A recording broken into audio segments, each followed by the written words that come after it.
So let's start with the business case. Why would you want to split your Angular library up into separate JavaScript bundles? And well, quite simply, you get three main benefits out of doing this. First, your produced JavaScript is going to be, or library is going to be very lightweight. It's going to be much more modular, and it's going to be easier to maintain. So what do I mean by this? Well, let's assume that you have a UI library that is being consumed by multiple project teams, and they like working with your UI library, but your UI library has 80 components or styles and layouts.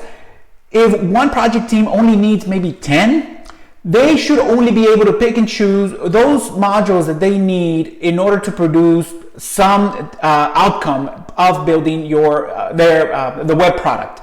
When they pull in one component, not all 80 components or everything that's in your UI library should be coming in at the same time.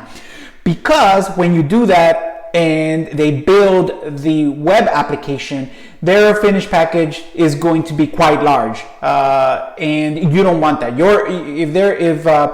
want to give the developers and project teams the ability to pick and choose what they want, and just that comes in from your UI library, and that gets added into the project, and that is it, nothing else.